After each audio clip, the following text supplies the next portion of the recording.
Okay.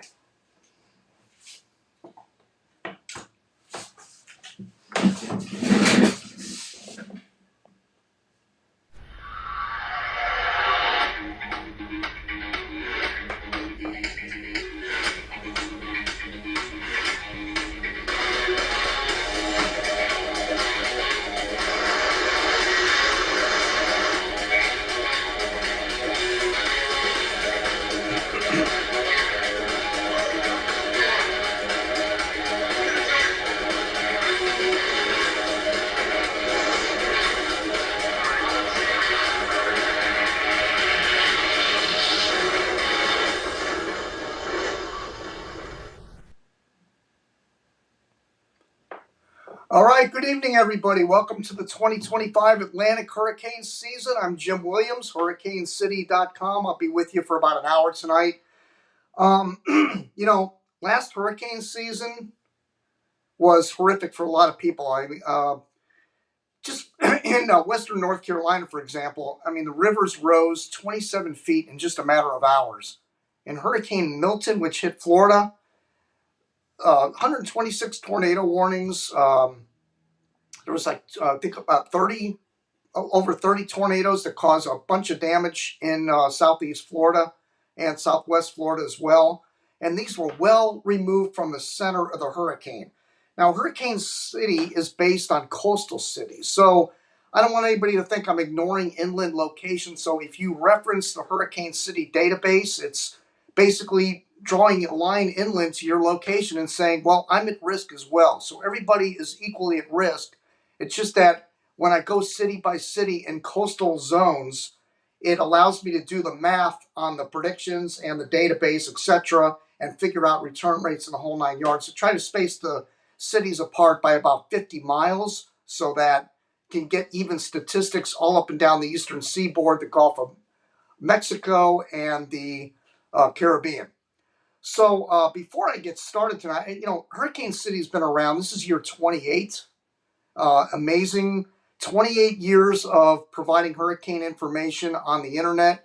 I think there's only a few people that have done it longer. I mean, FL Hurricane, I know they've been on about 30 years. And Mark Smith started around the same time, maybe a year later than me at Hurricane Track.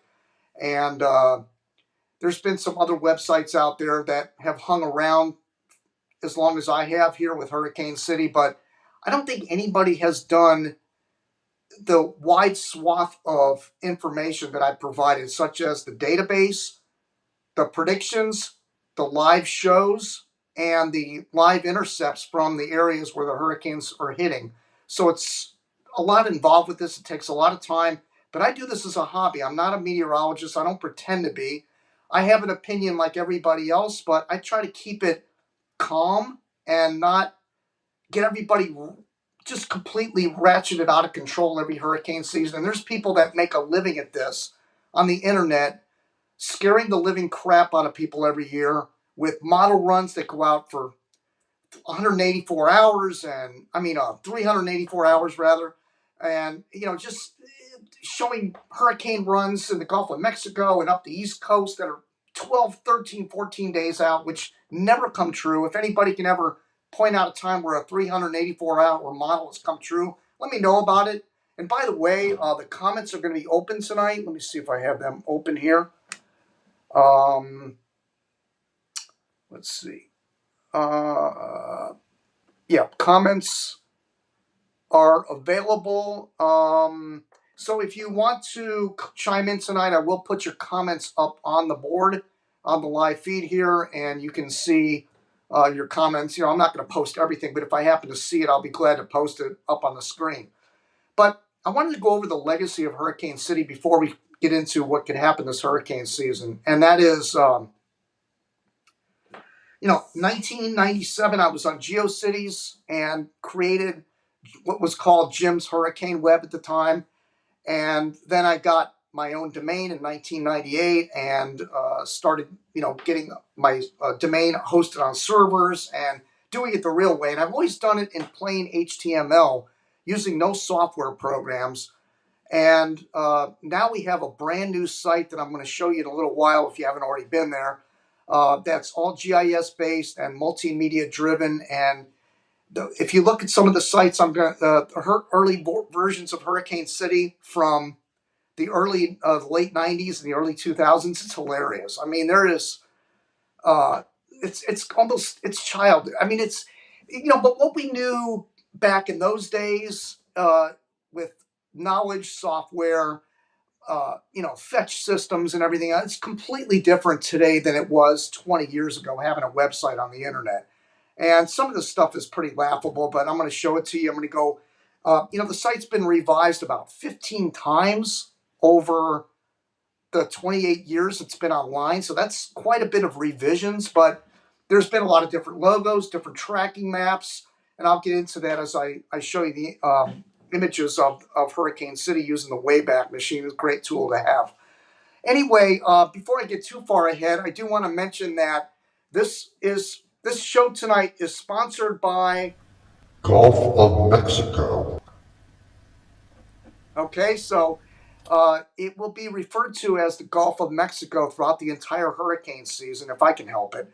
And I might slip my tongue, but it's either going to be Gulf or Gulf of Mexico. I know this is a big subject, and I think it's absolutely ridiculous that the name was changed. But you won't find me saying Gulf of America when I'm reading an advisory. It's going to always be the Gulf of Mexico or simply the Gulf. Here's some comments. Sorry, Bill's posting. Oops, I slipped off. The date. Why is it disappearing? The database, the prediction show is available on the appropriate black one. I don't know what that means. They say the Alabama coast is safe this year. I'm not saying that.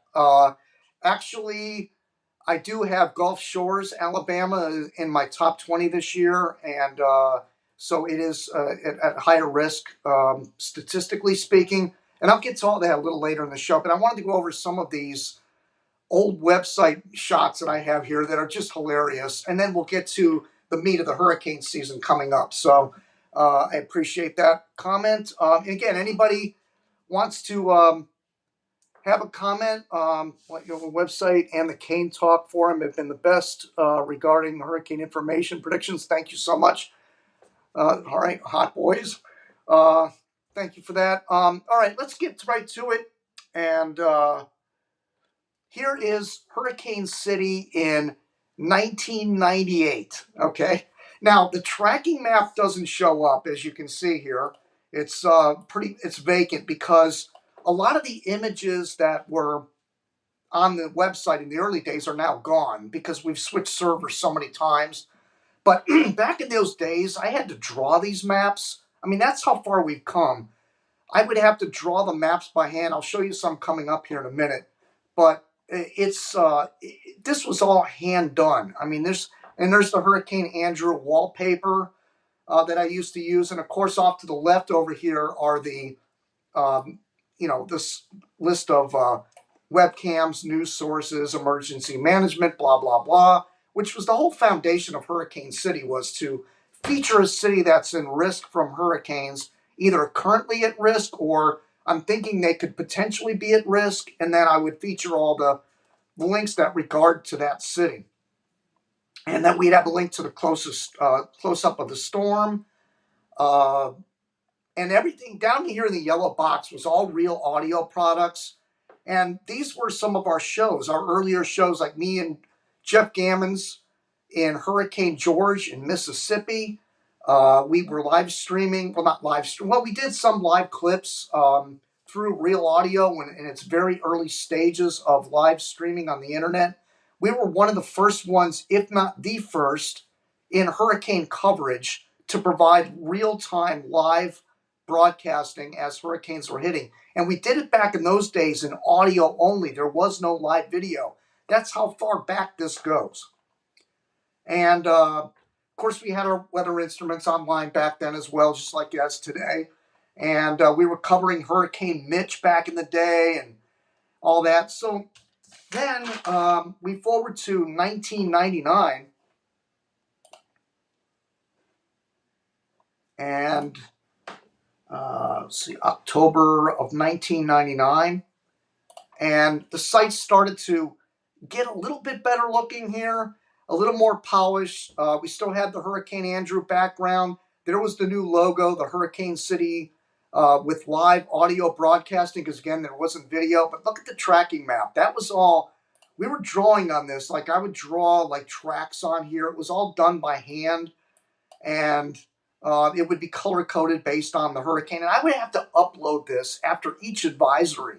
Think about that for a minute. Not only did I have to do the audio updates, but I would have to upload all the newest image after each advisory.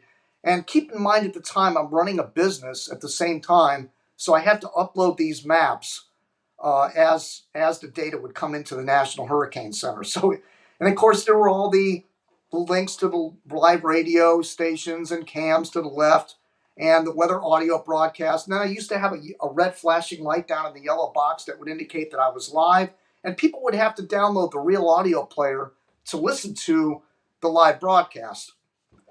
And we got a lot of letters from our listeners, and this was a page we were covering Tropical Storm Harvey approaching Tampa, and we talked to people in the Bahamas before Hurricane Floyd. And then, of course, Floyd ended up hitting the North Carolina area. We were covering that as well. And then we forward to 2001. That was the next change of Hurricane City. And we go to June 16th here in 2001. And as you can see now, this site is a little more trunked. It's designed to fit mobile screens and smaller screens that people may have had on their PCs. And notice the new tracking chart. It was a new design tracking chart. And, I would still have to draw it by hand.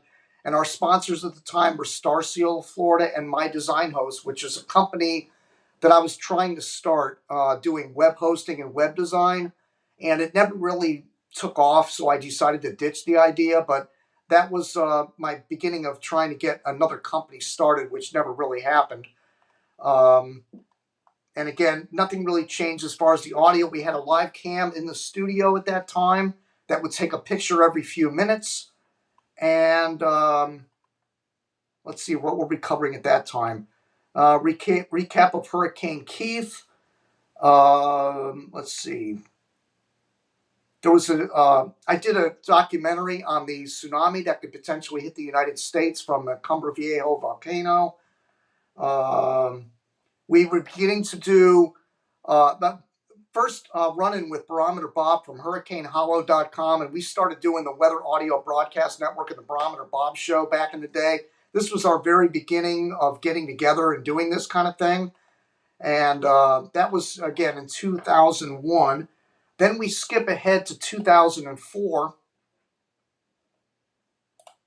And that was a real active hurricane season. Florida got pounded that year by Charlie, Jean, and Francis. But before the season started, here's the way the website looked back in 2004. Now it's more centered. There's a different look to it. Notice how we feature the current featured city in the upper left-hand corner, and it was sponsored by Early Alert. Then I had the Tune In Now button in the upper right-hand corner, and the same tracking map that I would have to update by hand. And I was doing Jim's predictions for the week. I don't know if any of you remember that. I used to do a weekly kind of synoptic thinking on what's going to happen in the Atlantic Basin throughout the next week, and I was pretty good at that, actually. I think it was batting around 70% accuracy on that. But again, I'm not a meteorologist, and it occurred to me after a few years of doing that, not only was it extremely time consuming, but it was a very difficult thing to do without the time involved to make it work out. And I also came to the conclusion, I'm not a meteorologist, and I really have no right to be doing this. And I've always been clear about that from the beginning, that I'm not a degreed meteorologist, so take everything I say with a grain of salt. But then again, when you look at my track record, it's pretty damn good in hindsight. And then, of course, I got a video on MSNBC. They were talking about Hurricane City as this huge encyclopedia-type website that had all this data and information. And some of the other networks started getting a hold of it. There were a lot of local TV stations were doing stories on Hurricane City. There were newspaper articles, And then we had to have what was called mirroring back in these days, where you had so much traffic on a website that you literally had to have another site where somebody could see your data because the site would get overwhelmed at times with traffic. There's more messages coming in. Let's see. Greg Goodman. Last time Mobile, Alabama had a direct hit was September 1979. I mean, here's the thing about direct hits. To me, a direct hit is when the core of the hurricane passes over. So in 1979, you had, what was it, Frederick, right? Frederick beat the crap out of Alabama. I remember that. That was before Hurricane City went live, but that was a devastating hurricane. But there's been others. For example, Hurricane George passed right over Pascagoula, Gulfport area. The eye passed right over. So that's not true, Gregory. There have been direct hurricane hits plenty of times on Alabama since then. So you can use the database, actually. When you go to hurricanecity.com/cities and scroll down to Alabama, and you'll see that there's been plenty of hurricane hits in Alabama since then. Let's see. How long would it take you to draw one of the maps? That was from Bill Phillips. By the way, Bill Phillips has been with Hurricane City since 2003. I was going to get to that when I get to the 2003. Actually, Bill hooked up with me in 2003 with Hurricane City, and then we started covering, because he was in Hurricane Isabel, and that was in one of my top 5 picks for 2003, and it passed right over his area. Well, he was actually in the Elizabeth City area, I believe, and he said that there was a lot of wind and trees snapping everywhere, and he came on the show, and he's been joining me on the shows ever since, and now he goes and chases with me. So Bill, I'm glad to have you aboard, and you've helped out a lot over the years with checking the live feeds and making sure everything's working right. And Bill's been with Hurricane City for a long time, so I appreciate Bill Phillips. And by the way, Bill or Chris Hollis from Tropical Atlantic are not going to be on the show tonight. Chris Hollis, as I stated earlier, has done a tremendous job designing Hurricane City, especially the new version for it to work on mobile devices. You don't need an app for a website. If it's designed properly, you can view it in any kind of a device, and you can zoom in on it and make it functional. It's just a matter of doing some tricky coding to make sure that it works on all devices. So Chris Hollis, tropicalatlantic.com, tremendous help. I emailed that to the mailing list of supporters and donators, and as well as my social media. Let's see, Greg. Yeah, thanks. Yeah, there's been a lot of direct hits on Alabama, since Frederick. All right, so where were we? We're talking about the 2004 season. Then we switched to 2005. This is probably the year that Hurricane City got slammed the most, and for obvious reasons. I mean, it was Hurricane Katrina. So if we look at August 31st in 2005. Here's Hurricane City again. The design hasn't changed very much, but we had all the links. We were covering Hurricane Katrina. I predicted in my predictions that not only would Mississippi get hit, but they would get hit hard, and there would be a high death toll because New Orleans is right to the left of where the center would come in, and I made that on my predictions before the season started, and I said there would be a high death toll in 2005. And that's exactly what happened. It's the only year that I've ever said that, and I'm proud of that because it all came to fruition. And I mean, I'm not happy about it. Believe me, I wish it would have never happened, but I did call that the only time I ever called for something like that to happen.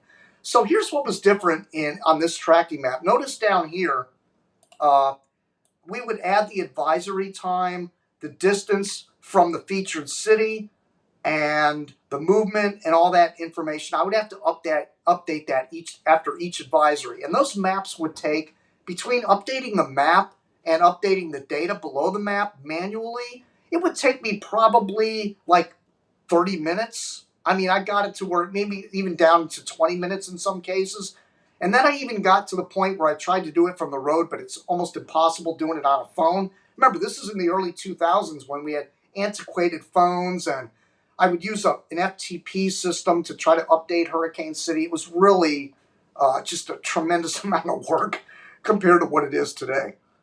And then I had the tropical weather outlook embedded in the site, and that would turn into the current advisory when there was an active system. And of course, we had the Weather Audio Broadcast Network active at this time, and it was still only audio. We weren't doing live video at that time. And I would have a damage report page showing all the damages that happened in all the prior hurricane seasons. All the interviews would be to the left. We were covering Katrina, of course, Emily, Hurricane Dennis that hit up in the Florida Panhandle. I interviewed Pamela Crawford, author of Stormscaping, a book about the proper trees to plant for hurricanes to make them hurricane resistant. And but weather audio was a big deal. And of course, look at the top, Tracy.net. Some of you may remember up here, I had my server located in a building that was Category 5 rated. It had battery backup generator, the whole 9 yards. And I had my server located there. It was, I think, the first year that I actually had my own server. That was my physically owned server, that I wasn't just renting space on it. And then, of course, Weather Buffs over here. That was my sponsor. They made sold weather stations online, and they were my sponsors throughout the hurricane season. So that was 2005. Then we skip ahead to 2006, and you'll see how the site started getting better and better looking over time. Here we go to October 4th, and this was back in 2006. Notice the logo is a little bit different. I mentioned that we do audio and video because this is the first year we started doing video live transmission. And notice the tracking map is different. There's actually ships on here, and the map was clickable to get ship and buoy data. This was even before all the software and everything. I was able to extract this right from the National Weather Service, the NOAA servers that had the data on the ship and buoy data out in the Atlantic. So I embedded that in with the tracking map, and instead of drawing lines on a map, there was an actual cone of error. But what I would have to do is go to the National Hurricane Center, get the cone of error, and then paste it on the map. So it was taking me still about 20-30 minutes to update the map back in 2006. And of course, nothing really changed down at the bottom, covering the hurricanes. We did the hurricane warning shows. They were more prominent at that time. Let's see, we were working on, I did an interview with David Glenn, a meteorologist, Bill Phillips and I. We traveled to Lake Okeechobee in the Florida Keys that year and did all kinds of video from there.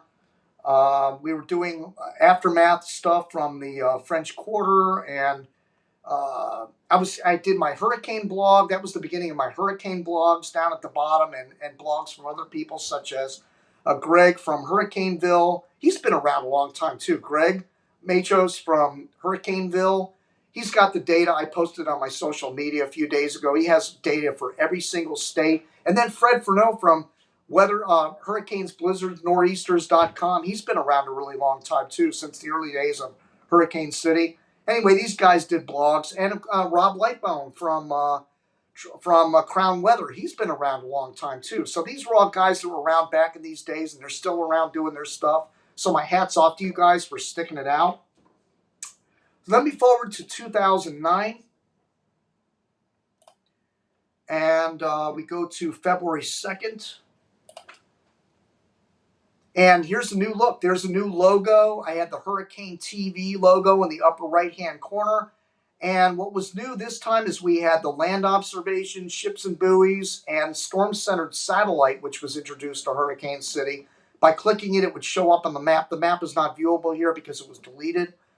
Let's see, we were covering Hurricane Paloma hitting the Cayman Islands.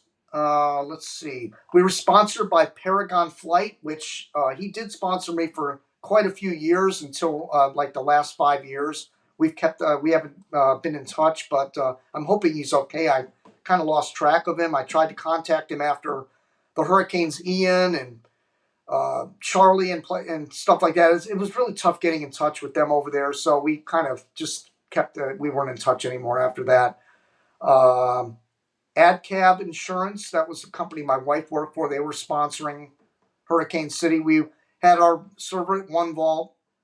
We were sponsored by Generator.com, which was a company that made battery-powered generators for homes. and that was kind of a disaster. The company went out of business, but they had this big unit they set up in my garage at the house, and it was supposed to power the entire house, and it blew up. We had an electrician come to install it, and apparently he wasn't familiar with DC, and there was this loud explosion in the garage, and it caught fire, and we got the fire extinguisher, put the fire out. The whole system never really worked. It was overwhelming. I think the guy just wired it wrong. But at any rate, it was a short-lived sponsorship that never really went anywhere. And then there was the uh, let's see, the predictions for the week. I had the polls at Hurricane City. I had my book interviews I did with people that wrote books about hurricanes. Let's see, we were interviewing Bill Reed on the Weather and the Media show, and we talked about dealing with Hurricane Ike and Dolly in Texas, and that was from 2009. Then we forward to 2010, and we go to January 31st before the hurricane season started, and there was yet a new logo, yet again, for Hurricane City. And the whole time I'm creating these logos, by the way, I'm consulting Bill Phillips, Virginia Beach, and I'm consulting Chris Hollis in Tampa. I'm trying to get ideas from these guys, and we're putting our heads together, figuring out what looks best, what doesn't. And then we came up with the drop-down menus. Here you see they're all drop-down menus at the top of the site, which was something new. And I was doing the tropical update videos. I was sponsored by Peak 10, where my server was at that time, and Star Seal of Florida, of course. And the current feature was Port-au-Prince, Haiti, because they had the earthquake down there. And let's see, what else were we covering that year? We had an interview with Joe Bastardi. That's on the Weather Audio page that we have set up, all the old interviews. And we had Joe Bastardi and Joe Sobel from AccuWeather on there way back in the day before they became, famous as they are today. And we talked about having a television station and all kinds of stuff and trying to outforecast the National Hurricane Center. And we got into the global warming subject. I've had interviews with Dr. William Gray. I've had arguments about global warming with him and how hurricanes are getting stronger and more numerous. And at the time of his death, he was still kind of in denial about that. And, and we teamed up with HurricaneTrack.com, Mark Sudduth. We were doing his live coverage on our shows and following him as he went on the road. And that was back in 2010. Then we skip along to 2011. And we go to December 7th. Wait a minute. Yeah, I think it's the 17th. And there's another new logo. Yeah, there's the newest logo that we had before the current version of Hurricane City. And of course, Kane Talk's always been active all these years, the message board we have over there. And you can see the map of where everybody's located on Kane Talk. And people usually pop in there when things get real active and there's a lot going on in the tropics. Kane Talk picks up. Otherwise, it's kind of a quiet message board. There's not much activity in there until there's a big threat. Again, I was doing my week, but here was what was new in 2011 is the thumbs. We were using the Ham Weather program, which is a program that I had running on the computer that would generate images of what's currently going on in the tropics. So we would have a close-up map from Ham Weather. That's why you don't see the map on the screen, is that it was a Ham Weather map that was generated by the program, but they've since gone out of business. And we had the cone of error, we had the maximum radius of winds, we had the 12-foot seas, we had the wind field forecast, all from the National Hurricane Center that was showing up at Hurricane City. And let's see, we were covering at that time the Bahamas Radio Network as they were hit by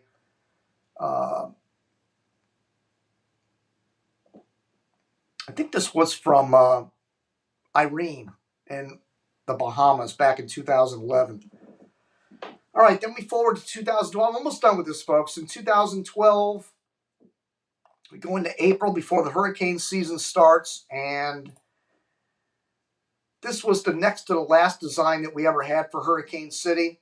And again, you see the drop-down menus. The ships and buoys were on the map. and everything was kind of more automated than it had ever been. A lot of the data was showing up automatically. I didn't have to do it by hand anymore because the ham weather program was active. And yep, we interviewed Ken Kay from the Sun Sentinel, and let's see. And then the final update was 2015 on Hurricane City, and we go to July, right when you started getting into the meat of the hurricane season. And this is when we introduced the countdown clock. I don't know if any of you remember this. This is when the GIS maps and the countdown clock started coming into play. What I would do is feature a city. You'd see it there at the top, Matagorda, Texas. And what I would do is use the HerdTrack program, and after each advisory, I would calculate the distance between the featured city and where where the tropical storm force wind field began. So people would have a countdown clock to the tropical storm force wind's arrival, and that was a really cool feature. But the problem with the countdown clock was it was so time sensitive. I would have to update it after each advisory, and sometimes the clock would move forward and sometimes it would move backwards, and it was creating a lot of confusion. So I only kept that for a couple of years and decided to ditch it. It just became too time sensitive to keep track of, especially when I was on the road or covering hurricanes. It was really hard to keep track of it. So, and then of course we added the names down at the bottom of the website where you could click it and get all the best track data. And we started incorporating the best track data from Chris's Tropical Atlantic into our data. And that's when everything started to get a lot more automated. And that brings us to the current Hurricane City. And there it is. Notice the new logo at the top. And with the social media links are where they always are in the upper left-hand corner. But notice there's an audio box at the top. I will update this audio when there is a significant threat in the tropics or something that is a major change to Hurricane City. But it won't be updated all the time. It's not going to be like an hour by hour or a day by day audio update. And the best thing about this new website is Chris has automated it so much that I can literally not have to do anything other than maybe update the text or the audio if I want to. But when there's an active storm, it'll automatically put the links at the top of the tracking map. And the links will be directly to the National Hurricane Center advisories. But some of the links will be centered on our maps. We're going to do close-ups on the maps. We're going to do close-ups on the hurricane hunters. All those kinds of links will be above the map when there's an active storm. And, Chris and I, there's going to be some things to work out with this, but you're going to love it. When you come to Hurricane City, when there's an active storm out there, there's going to be so much data available to you. It's going to blow your mind. And it's all going to be on that map right there, that big map. And, of course, you can click the links above the map when there's an active system. And if you feel like you have to go to the Hurricane Center to get the data, that's fine. But everything will be at Hurricane City. The estimated time of arrival of the hurricane itself, the dates and the timestamps will be on the map. The map will be zoomed in on the current storm. The red dots are all zoomed in. Satellite, for example, if we click on Bermuda here, right? So we click on Bermuda, and it opens a new window, and it zooms right in on Bermuda. And there's all the weather observations, live cameras. For example, I can click on this camera, and it opens another new link, which, of course, it's got to be offline. But you get my point. And by the way, the cameras are hard to get them online live when it's actually happening. But yeah, there's a live shot from Bermuda right there. But all these maps will be really zoomed in on the current situation when there's an active system. So it'll be incredible. And by the way, the thumbs over here to the right, you can get sea surface temperature, ship and buoys, tides. Why is that not scroll? Oh, there we go. Zoomed satellites, radars, recon, hurricane return rates, sail drones, best track data, 7-day outlook from the National Hurricane Center, basin discussion, rain forecast for hurricanes, surge forecast for hurricanes, elevated maps, and of course my Jim's City predictions are all. And if, for example, you mouse over it, and when you when you click on a link, by the way, it does audio, but there's my top 20 for 2025. But see, for example, if you mouse over storm surge, it'll tell you in verb. I don't know if you can hear it or not, but surge forecast, rainfall forecast. See, and Jim City. And maybe there's people out there that are hearing impaired or whatever. They don't know what to click on, but I thought it was a kind of a neat thing to do.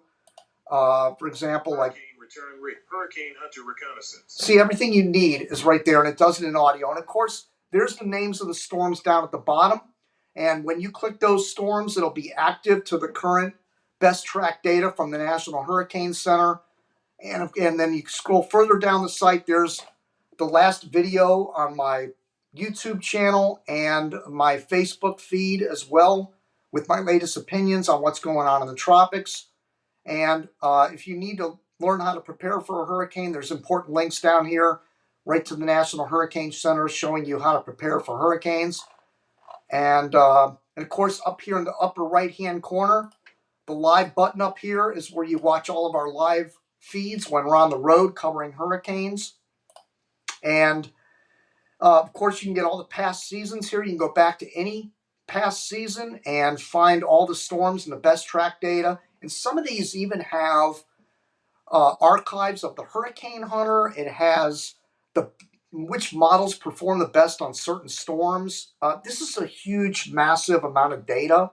And while I have this up, let me just, and I hate to grovel for donations, but the difference between now and Hurricane City 10 years ago, even though there were more software and things required to make Hurricane City tick 10 years ago, the difference now is the stuff that we're doing is data driven, and data costs money. And every time that map gets loaded, it's costing us money. So there's a lot of guys out there begging for money. And I'm going to tell you, this is not a joke. This cost, for like every 1,000 clicks on these maps, it costs money. And this is coming out of the donations from people that re-up their donations that are on my mailing list, which isn't very many. And usually I have to fund a lot of this out of pocket, and it's killing me. And I need all the help I can get. Chris and I, we do this as a labor of love. We don't make any money at this at all. We're not out to make money at this. We just need to get the bills paid. And by the way, we got the attention of one of the product developers at ArcGIS, and they're on to what we're doing at Hurricane City. So I don't know if they're going to start charging more or how this is going to all work out, but it is the Hurricane Hunter data, the maps every time they load, and all the data that's interjected into these maps is just killing us. So please, we're begging you, if you can help donate to Hurricane City, hit the donation links at the top of the site. It's just a lot of money compared to what it used to be. Even though I did a lot of it by hand, it took me more time. Personally, it's costing a lot more today than ever before. Even though I had my own server back in the day, and now we're on GoDaddy servers, it's still costing a lot of money, like $1,000 a year just for the hosting and the basic stuff. I think it's even more than that. It's like close to $2,000 or something. And that's not including the map usage, all the data that goes into Hurricane City. That's a whole other thing. So let me get my camera back up here and go to some of your messages. I've been, let's see, I missed a lot of stuff here. Let's see. Let's see. Tropical Land I'm watching. Sorry, I couldn't work out being on at the time. Okay, that's Chris from Tropical Atlantic. Let's see. This is the Hot Boys Game Jam. I was becoming more popular back then. To say you weren't a meteorologist, you sure had a lot of meteorologists, and I'm reading a real small print here, folks. It's not real big on my screen, so I have to squint to see what people are saying. I sure had a lot of meteorological experts coming to post on the website. That is true. Uh, and by the way, Cypress, Texas, over on Cane Talk is awesome. Cypress, Texas, if you go into Cane Talk, Cypress, Texas posts so many great graphics and updates about what's happening in the tropics. It's if there's no other reason to go to Cane Talk, it's just to pay attention to Cypress, Texas. Like, amazing post. It's just incredible. I'm concerned you were one of the first hurricane chasers. Correct me if I'm wrong. Um, well, no, Jim Leonard. It was one of the first, and there were other people. There was Richard Horodner. Um, a lot of people that have came before me doing this. In fact, it's interesting because when Jeff Gammons came to me, he's one of the first as well. When he came to me to chase Hurricane George up in Mississippi in '98, we went up there and covered that and everything. But I took a long hiatus after that. Like, I missed so many storms between 1998 and, say, 2008 that, I mean, I would have had much more on my record. I've been in about 20 hurricanes, I think it is at this point, maybe a little less than that. A bunch of tropical storms.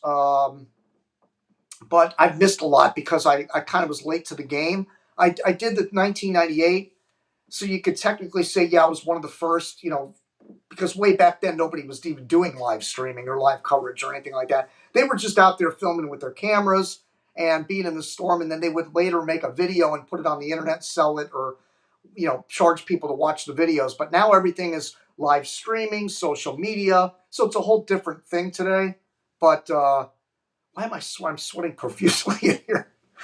This always happens. Like, I'm cold in here, and then as soon as I start a show, it's like there's so many things on in here. It's like I'm sweating.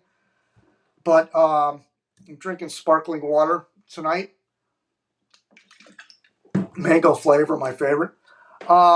But yeah, it's I wasn't one of the first really technically, but I was in the first, if you want to say 20, maybe Mike Dice. There's another one, Mike Dice, um, Chris Kalura, Michael Laka. There were a lot of guys that were around chasing, even before I was. So I mean, there's a whole plethora of guys on there. Scott McPartland.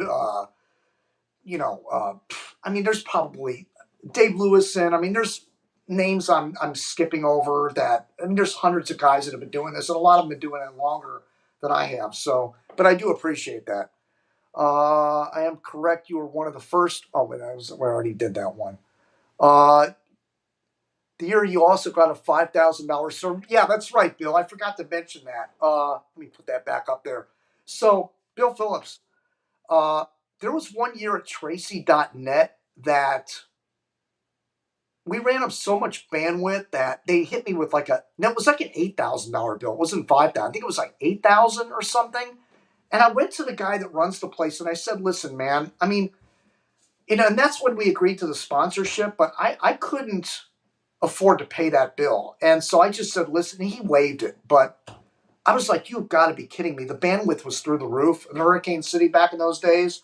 Because remember, it was before social media and everybody was going to websites. And the sad thing about this new layout is it's so good and it's like everybody's left the room.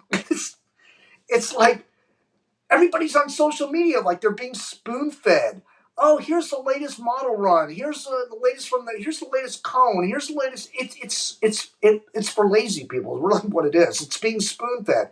But you can go to Hurricane City either on your phone or on your PC and get all that data without going to social media, listening to all the crap. We try to keep it real at Hurricane City. If there's something to be really worried about, I'll let you know about it. But I mean, this social media stuff is. Here's another message. We were a trend. You were a trendsetter. I remember you and Bill going out and placing cameras out to cover the storm. We still do that. In fact, Bill and I, we've done this. Bill went with me in Adalia in 2003, setting the cameras up, and we were riding that one out, covering it live. That can be found on our archive page in the drop-down menu at the top of Hurricane City. Just go to multimedia, and it'll say show archives. In fact, let me show you that right now while I have it up. So you use the drop down menu and you click on show archives, and it takes you to the page going back. I mean, my God, years and years and years of live video from the storms, covering the storms even when we're not in them. Look at this, all the way back to 1998.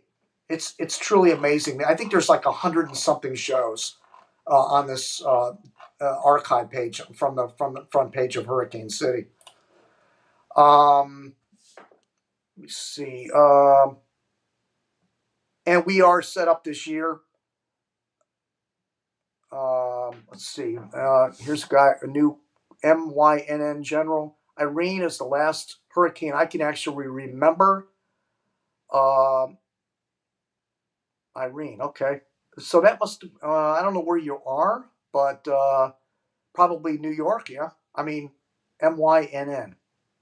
Not sure what that means, but Irene was up in the Northeast, for sure. And there was one coming through South Florida, too. That was the same one. Irene came through South Florida, and then it went right up the eastern seaboard, I think. And there was another Irene in 2011, I believe. I don't know. I'm losing track. Let's see. Cypress Text really does an incredible links. I saved many dozens over time. Yeah, that's from Chris. And again, thank you, Chris. I'm glad you're able to watch tonight. Appreciate that. And all the hard work you've done over the years for Hurricane City. Chris is just such an asset to Hurricane City. The amount of work that he's done on the site over the years, and just absolutely incredible. Oh, and another thing I want to mention. Let me put Hurricane City up again. Another thing I want to mention. Notice over here at the top of the map. Let me circle it. Right up here at the very top of the tracking map, there's a save image link up here. So if you want to share this on social media, all you do is go to the map. Whatever the current map is showing, you click save, and you can save it to your hard drive as an image, as a JPEG or whatever. And then you can upload it to your social media, whatever social media, whether it's Facebook, Twitter, Blue Sky, whatever you happen to be on. Just download the image, save it, and it goes right in your download folder. Everybody knows where your download folder is because it's where you find everything that you've downloaded on your hard drive. And then you just click the image and then save it, or you just go to social media and pull it from the download folder, and boom, there it is. And the map will show up as Hurricane City on social media. And another thing I want to mention while I have this map up, notice here. When you zoom in on it, it's Gulf of Mexico, okay? This site is always going to be Gulf of Mexico. No matter where you zoom. Chris and I have made sure the maps always say Gulf of Mexico. And that's the way it's going to be throughout the hurricane season. Even if I'm reading advisories, it's always going to be Gulf of Mexico. So, we've done a lot of work to try to make this really cool for people, and I know a lot of people are upset about the renaming of the Gulf of Mexico. So you go anywhere, and you're going to see Gulf of America, but you're not going to see it at Hurricane City.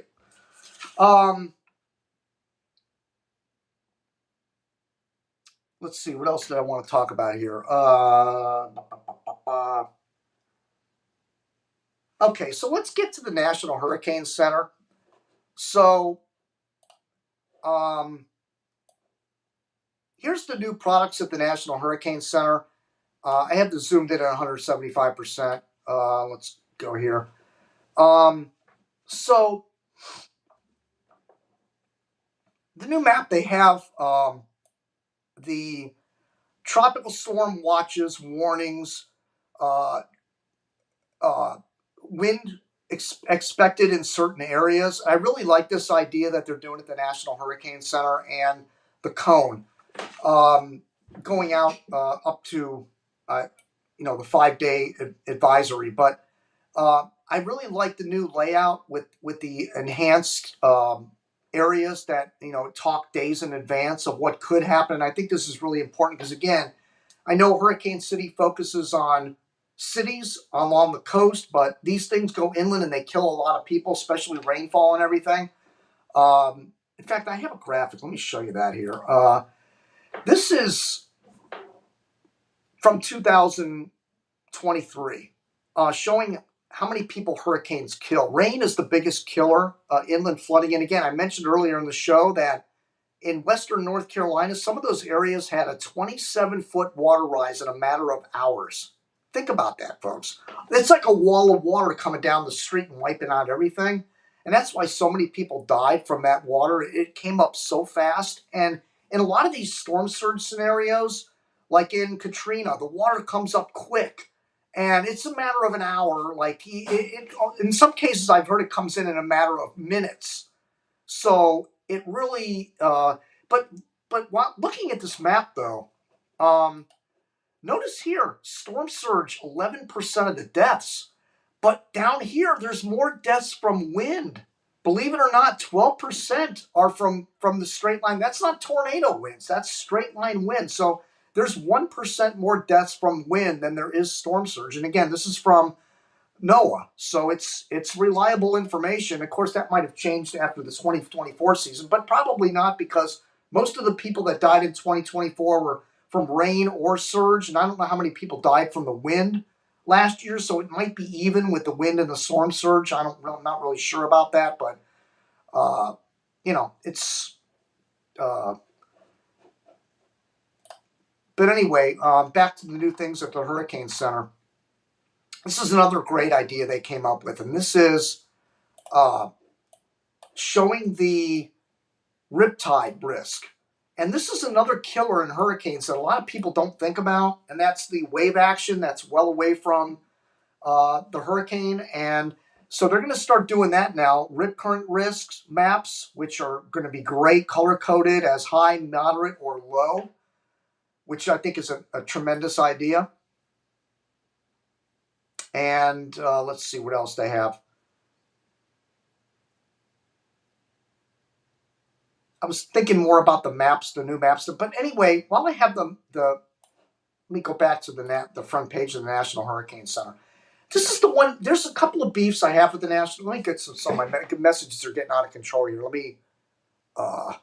me go back here. Let's see.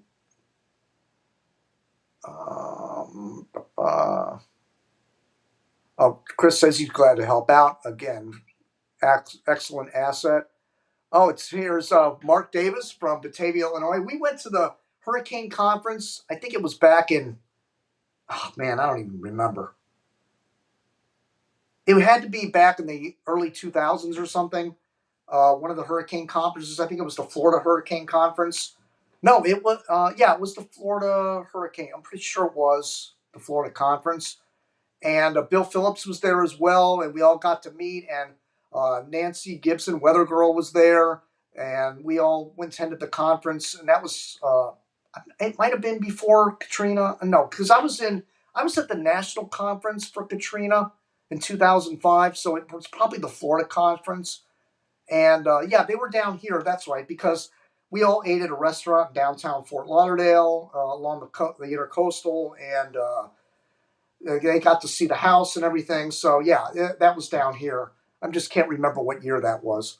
But yeah, good to see you, Mark. I'm glad to see you listening tonight, watching. Hurricane City is my go-to website since '98. It's absolutely the best website. I've been recommending the website to people since I became a member on Cane Talk. I really appreciate that. That's awesome. And congratulations, Jim, Chris, and Bill. You guys have been doing an excellent job for 25 plus years now. Yeah, I mean, it's been a great team. The three of us doing this stuff has really been, from the aspect of Bill, I mean, Bill has been like an emotional support behind the scenes, because we talk a lot. Bill and I are on the phone. You wouldn't believe how much we're on the phone during the hurricane season discussing stuff and how we're going to cover it and what we're going to talk about, and well, are we going to go, or are we not going to go, or are we going to intercept it? Are we going to set the cameras up? Bill has his own camera. I have my own camera. And we go into the hurricanes and set them up. And sometimes we retreat and watch. Sometimes we're right where the hurricane is hitting. Sometimes he's with me. Sometimes he's not. But either way, when I'm on the road, he's covering it, and vice versa. I mean, well, not vice versa, but he's usually with me.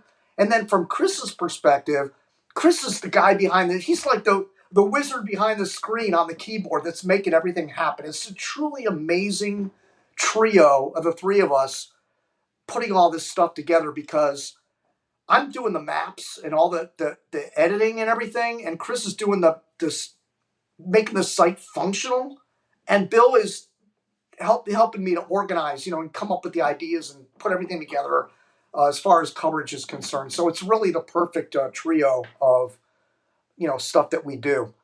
And there's Bill. Yeah, I had a relative almost killed in a rip current courtesy of Hurricane Gloria in 1985. They were swimming in the Outer Banks. Don't play with the rip currents, that's for sure.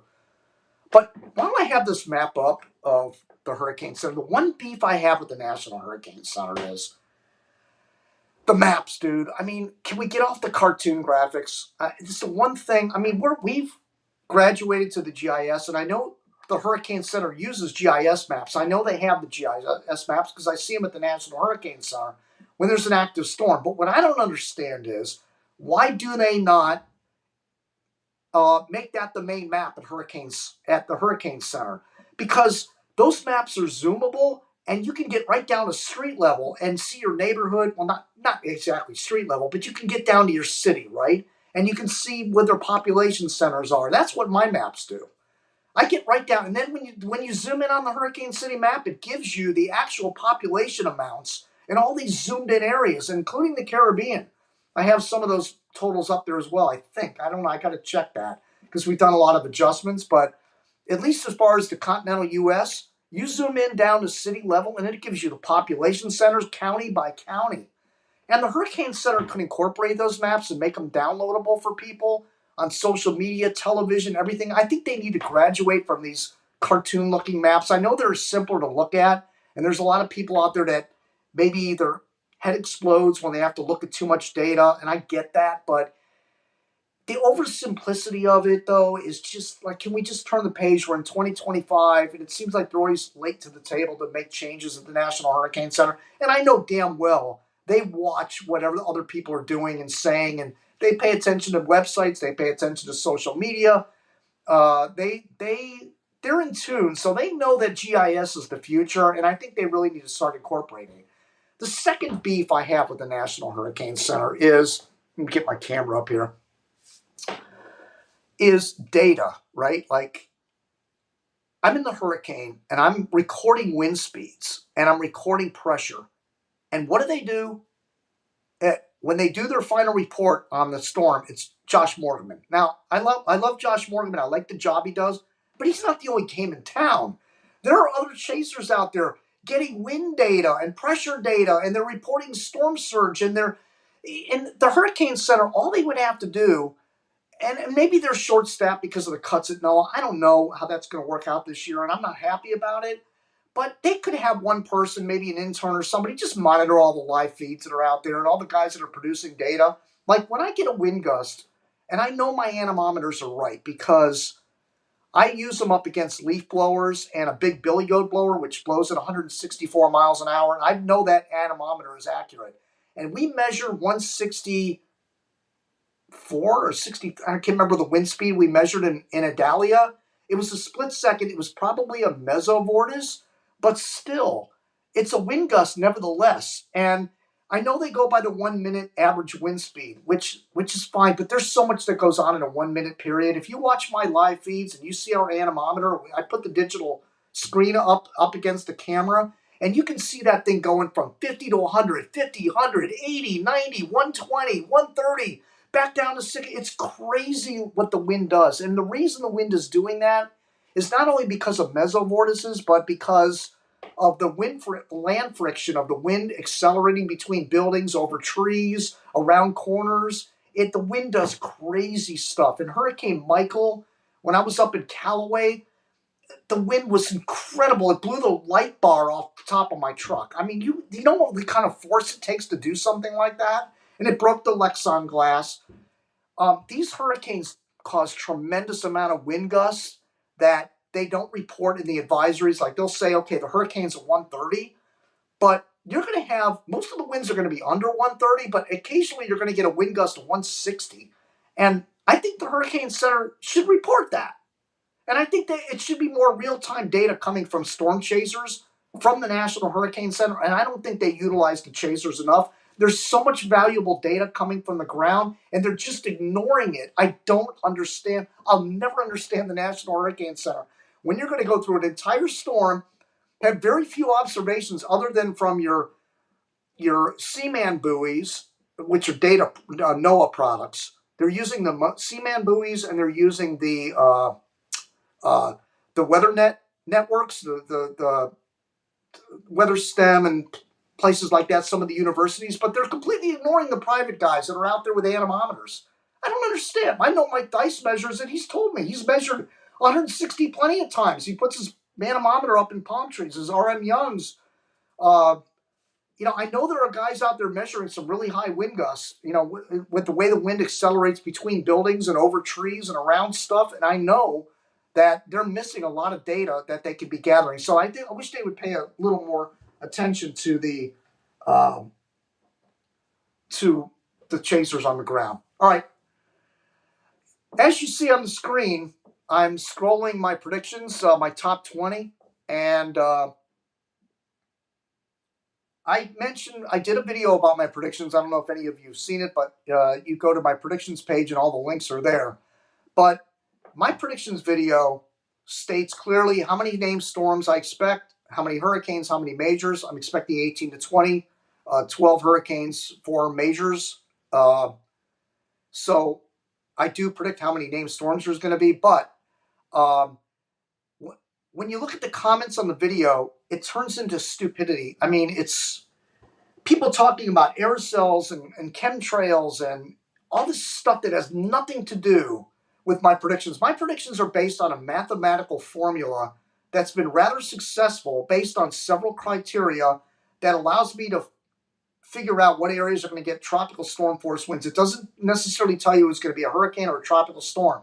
But to turn it into chemtrails and government conspiracies, people that think that the government's creating hurricanes, they use this thing way up in the sky, some kind of a beam or something that's creating hurricanes at the surface. It's such stupid shit. I don't even want to talk about it. It's so maddening. But this is where we go when I do these predictions. And this is why I'm kind of hesitant to bring up the predictions. And I know that people pay attention to these predictions because I've had some years where there's been 10,000 views on that video. So I know people are paying attention to it. But the problem is the mainstream media won't touch it with a 10-foot pole because we don't want to let anybody think they're off the hook. And I always say in every video, nobody is off the hook this year. There are going to be areas hit that I don't predict. I say that every year. I'm going to get at least 50% of my top 5 and maybe even 50% of my top 20. Sometimes I get 100%. It doesn't happen often, but I mean, if you can get a point on a map and get 100% on it, that's pretty damn good. And there's been a few years where I've come within 30 miles. All of my hits were within 30 miles of that city that I predicted. So I don't think anybody out there is doing this. And yet the meteorologists ignore it. The mainstream media ignores it. The National Hurricane Center ignores it. I even asked, maybe 10 years ago, I think it was, excuse me. About 10 years ago, I asked, the National Hurricane Center takes advice and letters from people about what you would like to see at the conferences and everything. And one year I decided, let me throw the towel in on this and so let me do a little workshop on return rates and who gets hit the most and who gets hit the least and how I come about my predictions and things like that. And they flat out rejected it. So what are they going to do at the conferences? Every year they're going to repeat the same stuff over and over and over again. It's Phil Klotzbach mentioning how many named storms there's going to be and what the ACE is going to be with no mention of where they're going to go, except for 1% and 2% chances on his county by county predictions, which really doesn't do anybody any good. Even if they told me, all right, Jim, we'll let you do a workshop, but leave out the predictions. We don't want to hear about it. There's still a lot to be learned about return rates and everything else. So I don't understand. I have a plethora of data. When you get down to city data, when you look at those maps and you get down by city and you compare one city to the next, like, for example, just take Fort Lauderdale versus Miami. The difference in the statistics is slight, but it's enough to make a difference of whether a city is due or overdue, like Fort Lauderdale versus Miami. That's how much the data means something when you go city by city. And by the way, something else I was going to bring up about the city by city method. It's slipping my mind. Anyway, let me get back to the comments. Let's see. I was also with you when you were toured the Katrina aftermath. That's right. We went back there to New Orleans afterwards and filmed all the disaster and the aftermath. We went to Mississippi. We went to New Orleans. Went all over the place. That was an incredible disaster. Just amazing. It's a cop-out, but cartoon maps are probably the most simplest thing to do, and they work on all platforms and devices. Yeah, I get that. And they have a software program they use where they can draw it up real quick. I get it. 166 mile an hour was the wind gust in Idalia. That's right. But anyway, predictions. So my top 20 is based on the mathematical formula, but I want to make it clear that there are going to be areas that I don't predict, but my main areas this year are the western Bahamas, the central mid-Atlantic coastline of the United States, and the north-central Gulf. Those are my three areas. North-central Gulf is early. Oh, actually, let me get my graphics up here because I got the graphics on that. So here we go. Where is it? Wait a minute. Let me find it here. I thought I had the right folder opened up. Okay. Was it DF?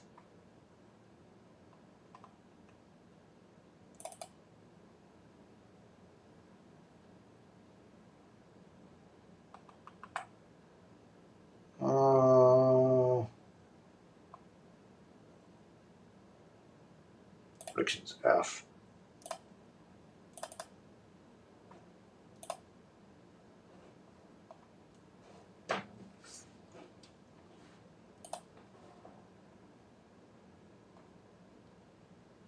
Hold on, folks. Be right with you.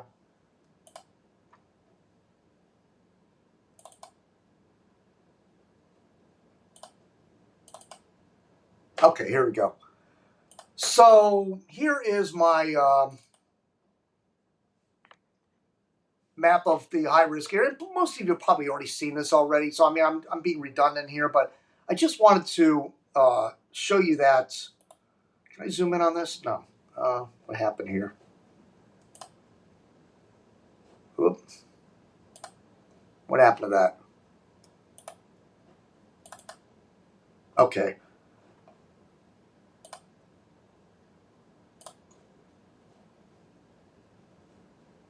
There's the zoomifier. There we go. Okay, so notice a little bit what's different this year is Ponce, Puerto Rico down here. I usually don't have Puerto Rico in my top 20, so you might want to batten down the hatches in Puerto Rico. I don't know. I just have a feeling there's going to be something down in Puerto Rico this year. And Haiti, I'm concerned about. But again, that north central coast, I was thinking something early. Actually, let me switch map. Here's my tracks.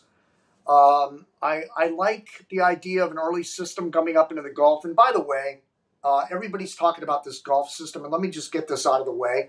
I don't think anything's going to come of this.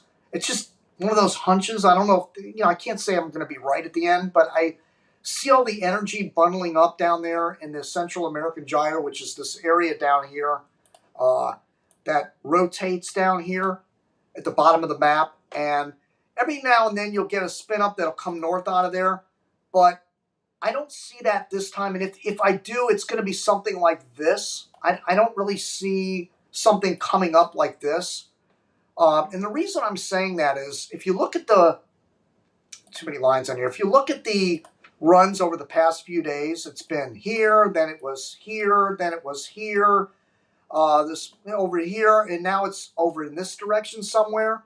So the trend is obviously this way, and I think that there's dry air that's going to be in the Gulf. There's some of the sinking air is going to be in the Gulf, and there's going to be a little more ridging up here, and I just don't see anything coming up. I think there could be some moisture down in this area down in here, but I don't see it becoming a hurricane going to the north. I hope I'm wrong. I mean, I hope I'm right about that there is no hurricane coming in the northern Gulf. We'll watch it, but people that are posting these models right now for the Gulf of Mexico, I just don't agree with it. I mean, again, it was 9 days out. It had it hit in Florida. Now it's showing 14 days for the Central Gulf. So that's a huge swing in those models.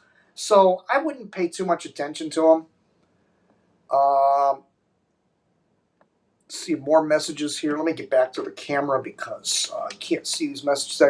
Hopefully, if a storm comes in the Bahamas, it won't be very bad. I guess this is the guy down in the Bahamas. Yeah, in Nassau probably. Here's another one, Carlos Espinosa. Jim, you put Fort Lauderdale at number 14 on your list, but shouldn't Miami be? Oh, I'm glad you gave me this. This is a great question, right? So it's in the same general area as Fort Lauderdale. So why isn't Miami in there? Well, let me show you this. Let me put it in front of the camera. Look at this. This is how I break everything down. I mean, there's a lot of figuring out here that goes down. And naturally, the areas that you see in there that are yellow and orange are areas that I'm considering for the next breakdown of cities. And it's on both sides of the paper, by the way. But when you look at Miami's right here on the map, right where my finger is. And Miami, compared to Fort Lauderdale, here's the differences. They were hit 8 times following a 2-impact year. They were impacted twice last year. We're talking Miami here. They were impacted twice last year. Granted, it was only 40-mile-per-hour winds, 45, 50, whatever it was. And they've been hit 8 times since 1871 following a 2-impact year. So that was one check mark. They matched one of the criteria. They are 14 years overdue for a hurricane for Miami. Miami is. And the only analog year was 2017. Now, look at Fort Lauderdale, for example, and notice Fort Lauderdale, same piece of paper here, but Fort Lauderdale is highlighted in orange because it has far more criteria. The difference is Fort Lauderdale's been impacted in 3 of the analog years, 2 analog years, 1981 and 2017. And 7 times they've been impacted following a 2-impact season, which is similar to Miami. But here's the difference. Fort Lauderdale statistically gets hit when there's slightly more active hurricane seasons than Miami. Miami is below the 17 storm threshold that was required to move into the next level of criteria. So Fort Lauderdale has a 17.09 amount of named storms when they get affected. And I'm thinking 18 to 20, so it's closer to my 18. So that's why Fort Lauderdale made the top 20 and Miami did. But Miami was on the bubble. Don't make no mistake about it. Miami is also right there with Fort Lauderdale. So Fort Lauderdale gets hit, Miami is going to be impacted as well. But statistically speaking, and Miami also had 13 neutral seasons when there's been an Enzo neutral, 13 seasons. And with Miami, it was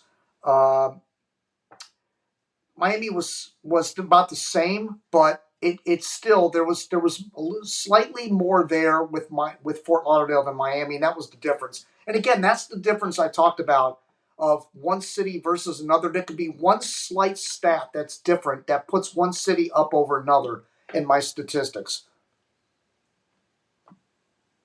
I'm in Norfolk. Bill is number 1, by the way. Just because my area is number 1 does not mean that we will be hit directly. It could be anything. Yeah, it could be 40-mile-an-hour winds. I mean, we can have a system come through the Bahamas. Again, let me get back to this image here. We could have a system come up through the Bahamas and go up the eastern seaboard, and that would include the mid-Atlantic, or stay off the coast of Florida, hitting the mid-Atlantic coast. But, it could be a tropical storm, or it could be becoming extratropical. Extratropical counts too. And subtropical storms. So as long as it's tropical and it has 40-mile-per-hour winds in Norfolk, it counts. It doesn't have to be a hurricane. Just saying. None of these are hurricane. These swaths of red indicate the width of the winds I expect to impact those areas. That's not necessarily the size of the entire hurricane, but I could see the core of a hurricane being the width of these orange areas, or a tropical storm or whatever, impacting these areas with the width of the colors that I presented there, the reds. But, and again, if you look at let me go back. While I have this map up, here's South Florida, right? And this was focusing on Great Abaco Island, which is in my top 20. But looking at this map here, South Florida is so overdue for a hurricane, it's ridiculous. Like this area, well, I gotta shrink that circle. Southwest Florida's been hit. This area here is so overdue, it's ridiculous. It's 14 years overdue for a hurricane. And if it was not for Helene and Milton last year, they would be overdue for a named storm, which hardly ever happens. You got to realize what makes this so amazing, South Florida, is that along with the Bahamas, West Palm, Miami, Fort Lauderdale, Key Largo, these areas, Homestead, all have a very high low rate return rate. In other words, they get hit on average by a named storm about every 2 years, or less than every 2 years on average. But hurricanes, it's around every 5 years. So when you think about the last time they had a core of a hurricane, and we're talking the core now, not a brush versus a hit. We're talking about the core of the hurricane passing over Miami. It's been since Wilma, which had such a huge eye, it basically covered all of South Florida. But since Wilma, Irma was a brush. The core went over the western Florida Keys and went up the west coast of Florida. So you can't count Irma. So if you count 5 years, a 5-year return rate, and you add it on to Wilma, which makes it 2010, and then you count from 2010 till this year, it's 14 years overdue for a hurricane. That's how I come up with my return rates. It's not based on the last hurricane that hit. It's based on 5 years beyond that. If there's a 5-year return rate, you go count 5 years past Wilma, and that's when you begin the countdown. So it's 14 years overdue for South Florida, and that hardly ever happens. South Florida is hardly ever overdue for a direct hurricane hit. So the alarm bells go off. If anything, this would be a ticking time bomb for South Florida.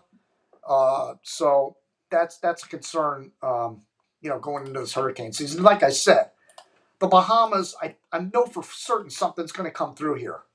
So you're right there on South Florida. So if it comes in like Andrew or Katrina, it's going to be a direct hit. If it's the glancing blow show, it's still going to be 40-mile-an-hour winds, and I check it off the list. So when you go to Hurricane City and you click on the drop-down menu, go to Jim's predictions. These are all my top 20 for this year, and as the season gets going, these will be highlighted in yellow. And you're going to see as the season goes on, it's going to be yellow, yellow, yellow, yellow, yellow, yellow, yellow. And I'll be pointing it out on social media, and I'll be doing updates and whatnot and telling people, and it'll just get ignored.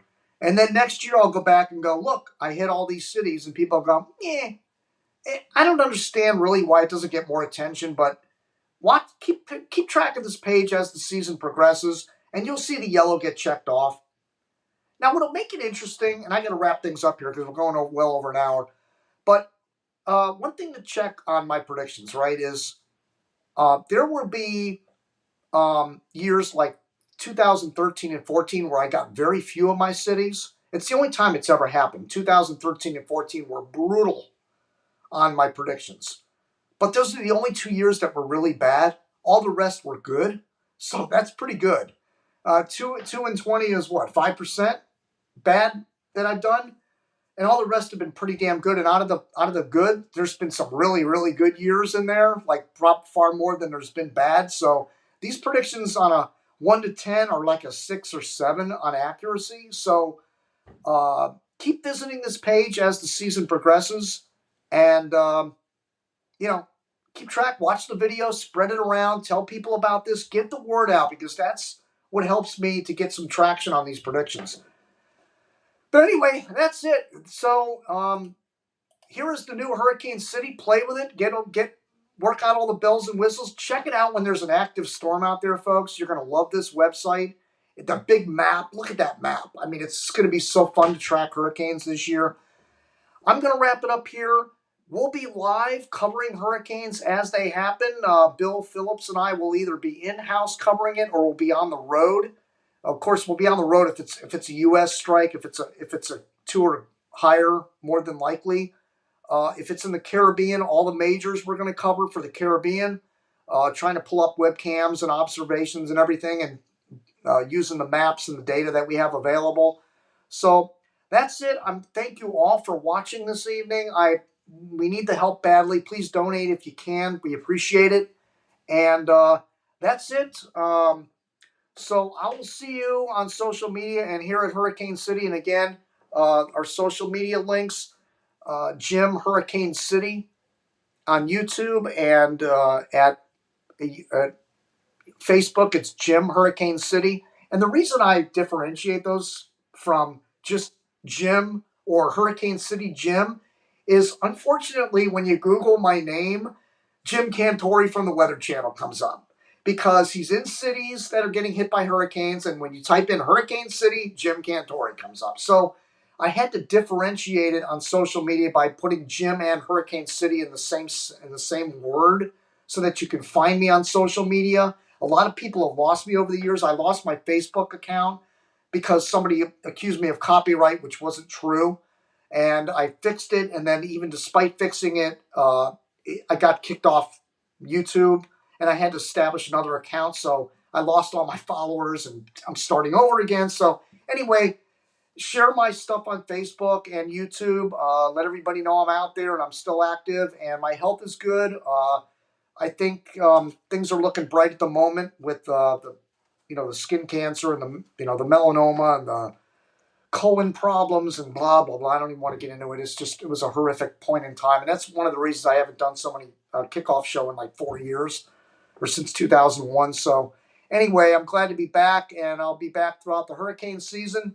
So that's it for now. Thank you for watching, everybody.